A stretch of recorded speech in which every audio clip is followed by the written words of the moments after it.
देश के प्रधानमंत्री नरेंद्र मोदी 2 दिनों के बिहार दौरे पर आज शाम पहुंच रहे हैं। इस बिहार दौरे को 2 तरीके से देखा जा रहा है। वैसे कागजी तौर पर अगर बात करें तो ये एक सरकारी दौरा है, सरकारी कार्यक्रम है जिसमें प्रधानमंत्री नरेंद्र मोदी कई योजनाओं का उद्घाटन करेंगे, जिसमें सबसे प्रमुख है पटना एयरपोर्ट का जो नया टर्मिनल बना है वो।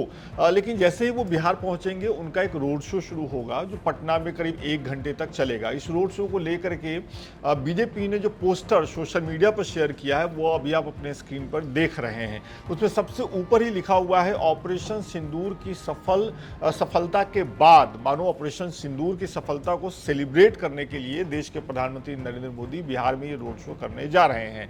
इसमें पूरा एक रोड मैप बनाया गया है। इसमें जो तस्वीर लगाई गई है वो भी बहुत दिलचस्प है। इसमें वो तस्वीर है जो आमतौर पर प्रधानमंत्री नरेंद्र मोदी चुनाव कैंपेन के दौरान इस्तेमाल करते हैं। हालांकि बिहार में अभी चुनाव की घोषणा आधिकारिक तौर पर नहीं हुई है, ये कार्यक्रम उनका सरकारी है, लेकिन इसमें जो तस्वीर लगाई गई है वो चुनाव में कैंपेन करने वाली लगाई गई है, जिसमें प्रधानमंत्री नरेंद्र मोदी के हाथ में जो सिंबल है वो भारतीय जनता पार्टी का चुनाव चिन्ह है।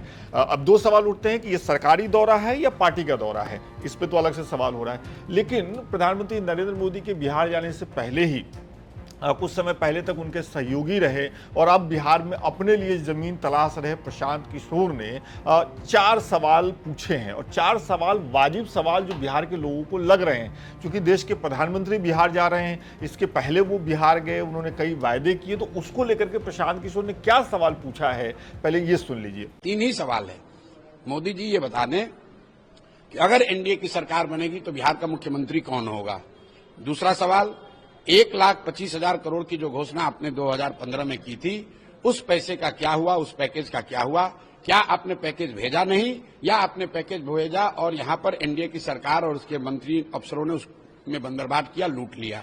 और तीसरी बात, जिस बिहार ने 15 साल से आपको इतना समर्थन दिया है, बिहार के लिए, बिहार के विकास के लिए, यहाँ के बेरोजगारी पलायन को रोकने के लिए आप एक दिन अपने जीवन का कब निकालिएगा जिसमें कि बिहार के इस मूलभूत समस्याओं पर चर्चा हो और आगे का एक ब्लूप्रिंट आपके विजन के हिसाब से ही जारी किया। अब ये तो प्रधानमंत्री नरेंद्र मोदी और उनकी पार्टी पर निर्भर करता है कि प्रशांत किशोर के इन सवालों को वो कितना वजन देते हैं, इसका कोई जवाब कहीं से आता है या नहीं।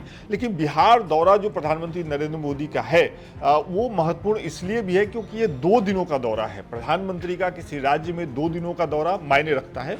बिहार में चुनाव है, इस लिहाज से समझा जा सकता है। जैसा मैंने आपको बताया कि 29 की शाम में रोड शो करेंगे, उसके बाद वो पार्टी कार्यालय जाएंगे जहां पार्टी के नेताओं से मिलेंगे, बैठक करेंगे, और उसके बाद अगले दिन विक्रमगंज में उनकी जनसभा है जहां पार्टी ये दावा कर रही है कि 3 लाख लोगों की भीड़ उस जनसभा में जुटेगी। अब ये जो विक्रमगंज का इलाका है उसको लेकर के जानकार बहुत उत्सुकता से देख रहे हैं, क्योंकि ये मगध और शाहाबाद के बीच का इलाका है।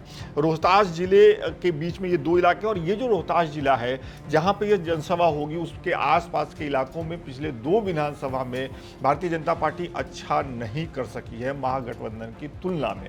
तो इस लिहाज से वहां जनसभा करना, वहां प्रधानमंत्री नरेंद्र मोदी की ये जो जनसभा होने वाली है उसको जो बिहार के जानकार हैं, जो बिहार की राजनीति पर और चुनाव पे पैनी नजर बनाए हुए हैं, वो महत्वपूर्ण तरीके से देख रहे हैं। लेकिन सवाल यही है कि भारतीय जनता पार्टी जिस तरीके से इस दौरे को प्रमोट कर रही है सोशल मीडिया पे, उससे लग रहा है कि चुनावी दौरा है, जबकि आधिकारिक तौर पे ये एक सरकारी दौरा है जिसमें देश के प्रधानमंत्री मोदी जनसभा करने के साथ, रोड शो करने के साथ कुछ कार्यक्रमों और कुछ जो सरकारी कामकाज हुए हैं उनका उद्घाटन भी करेंगे। तो इस खबर पे आपको क्या लगता है कमेंट करके बताइएगा। खास तौर पर प्रशांत किशोर ने जो सवाल प्रधानमंत्री नरेंद्र मोदी के तरफ उछाले हैं उसको लेकर के आपको क्या लग रहा है कमेंट करके जरूर बताइएगा। बहुत बहुत शुक्रिया।